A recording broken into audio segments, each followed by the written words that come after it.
video lesson Comprehension. This is for class 6.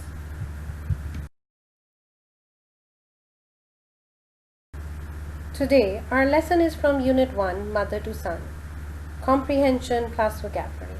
We will be working on textbook page number 2 and 3. It will take us approximately 70 minutes to complete the task.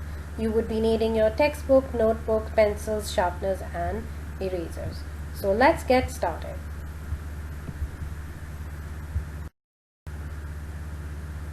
By the end of today's lesson, we should be able to identify the main theme of the poem Mother to Son, write about the images created in the poem, recognize meanings of the difficult words, differentiate between standard and non-standard vocabulary used in the poem, and answer the given questions of the comprehension. Now, before we start reading the poem, let's talk about what do you guess that the poem is all about. Look at the title, Mother to Son, and look at the pictures that are there on page number 2 and make guesses what the poem might be about. Now remember guys, there is no worry about the guess being correct. Guesses are just your random ideas. They don't have to be 100% correct. Now before we start reading the poem, it is very important that we talk about the poet. The author or the poet of this poem was Langston Hughes. He was born in 1902 and he died in 1967. He was an American. He used to write novels and he used to write jazz poetry. Jazz poetry is very rhythmic and there is a lot of repetition of certain phrases. He used to write newspaper columns and also he used to write plays and short stories. He was very famous for his jazz poetry. He wrote uplifting poems, something that was enlightening and fun to listen to, and he talks about diversity of African American culture. He emphasizes on their pride and identity. This poem, Mother to Son, was written in 1922. It's as if he is actually talking to his mother himself. Sometimes you will feel in the poem that all of us talk to our mothers that way, or our mothers talk to all of us that way. Now, as we are talking about mothers, let's talk about how much time do you spend with your mother? What sort of conversation do you have with your mother? Is there anything you cannot discuss with your mother? And if so, then why? In what language does your mother speak to you? This is all that you have to think about and tell me. You can take a few minutes to think about the answers and then give the answers.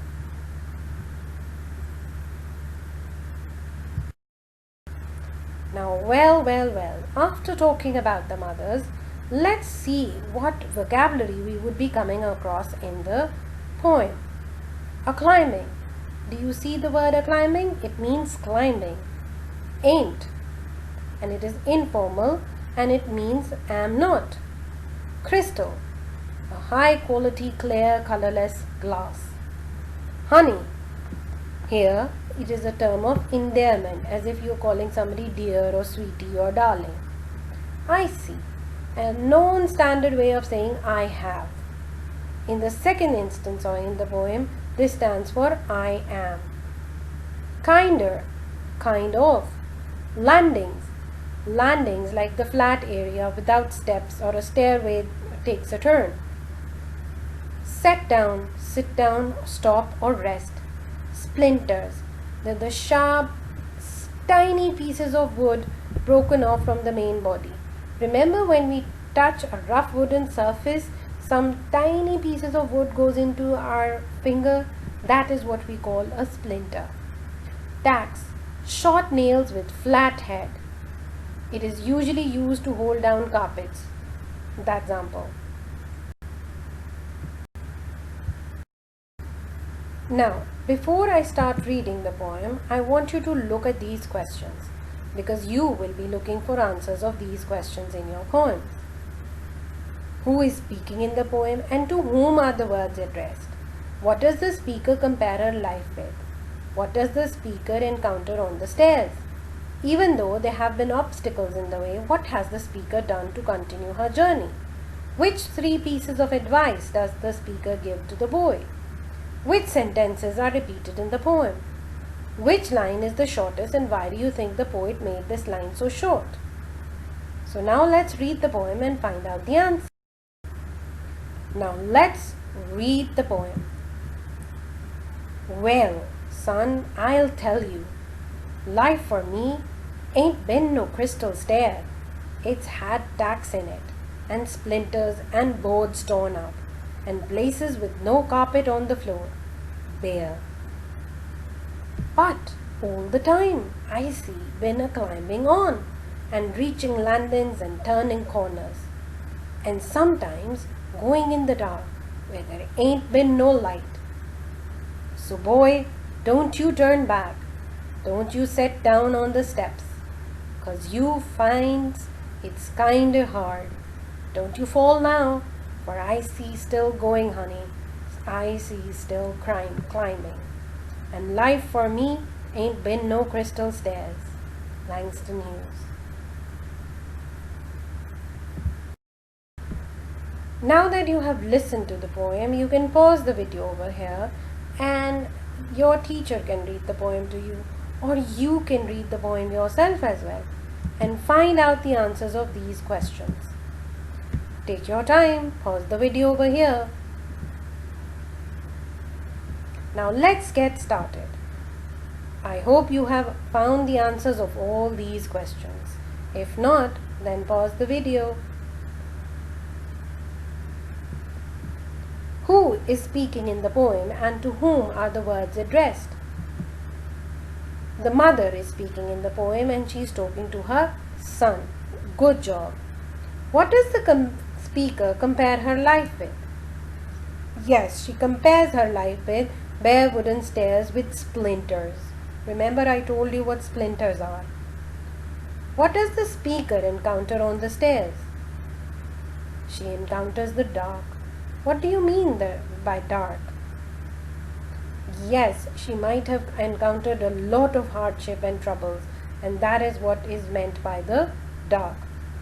Even though there have been obstacles in the way, what has the speaker done to continue her journey? Yes, she has never given up. She has carried on and she has continued with her job. Which 3 pieces of advice does the speaker give the boy? Meaning, what advice does the mother give to the boy? She tells him never to turn back and don't sit down, meaning don't sit down and do not fall. Which sentences are repeated in the poem? Only one sentence is throughout repeated, that is, life for me ain't been no crystal stair. However, she is talking about continuing and climbing, continuing to climb again and again in the poem. Which line is the shortest? Bare. Very good. Why do you think the poet makes this line so short? He made this line so short so that he can have an impact on the reader, so they can understand how difficult the life has been for the mother. Well done, guys, you have done a great job. Now, children, let's talk about the non-standard vocabulary that is used in the poem. Now, did you see words like ain't, a-climbing, reachin', landin's, turnin', goin', cause, kinda, I see? These are all what we call non-standard words. Why? Because they are not used in the writing. They are only used when in certain forms while certain people are speaking at home. Remember, we discussed earlier that what language does your mother speak with you? Yes, sometimes she speaks to you in Urdu, sometimes she speaks to you in Punjabi. She speaks to you in the language that you guys are all comfortable with. So she uses some non-standard words as well. So this is the conversation between a mother and the son.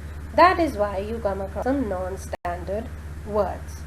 But you do not use these words when you are writing any story or an essay. Now guys, after reading the poem and discussing the vocabulary and the non-standard vocabulary, let's do some question answers in the copies. But before that, let's discuss them first to see whether you have understood them or not.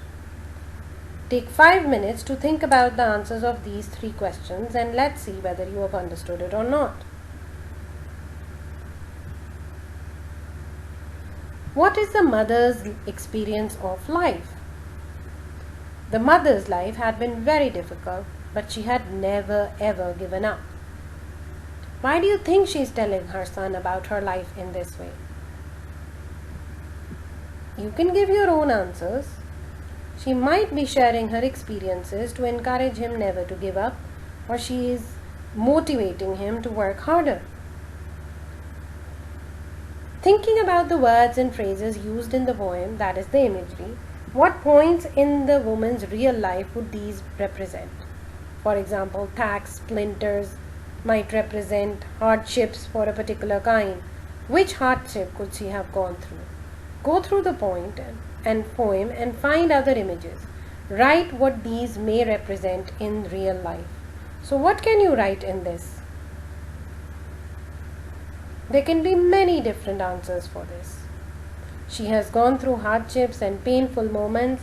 That could be the floorboards that were rough and they had gone in her foot and they have made her, or they have injured her foot. Perhaps these represent memories or moments of physical and emotional pain. Maybe she went through some really tough times financially. Maybe she felt sad, uncertain, or hopeless at various points when she didn't have a carpet to walk on because she was poor and she couldn't afford it. There could be many answers for it. So you have to arrange the answers the way you want it.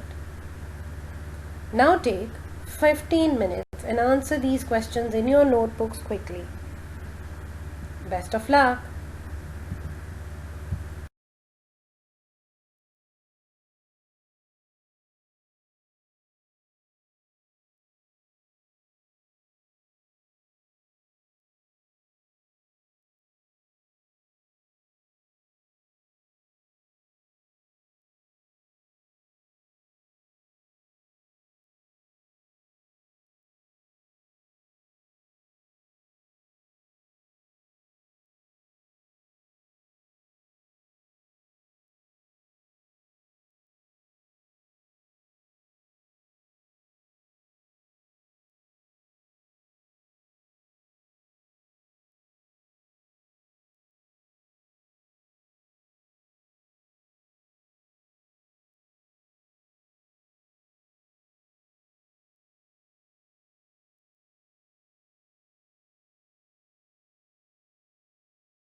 Let's talk homework.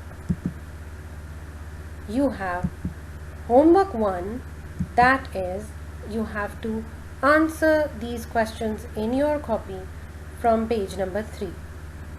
Homework 2 is you have to answer this question of part number B in your copy. This is page number 4. Now homework 3 is that you have to read aloud these words that are written in this box. Hat, fat, mat, man, pan, can, bad, mad, fad, hate, fate, mate, main, pain, cane, bade, made, fade. Now also, apart from the task that is given in exercise D on page number 5, you have to make sentences of any 5 of the words given in this box. Now these are easy words and I am sure you will be doing a very good job. Remember, no sentences can be copied from anywhere because that would be cheating and you do not want to cheat. Best of luck. Your teacher will tell you how to submit the work. Please submit your work on time. Now guys, before we sign off, let's wrap up the lesson by talking about a few things. What 3 pieces of advice did the mother give to her son in the poem? The mother told the son that yes, the life is very difficult, but he must never give up, he must never fall, and he must never become hopeless. How were you able to identify the non-standard words? Yes, we were able to identify the non-standard words by the apostrophe, and we don't usually use their words in our written writing. How is the mother's advice similar to what your mother says? Now that is your personal answer that you will give to your teacher. So I hope you have fun listening to the answers and giving those answers. Have a great day.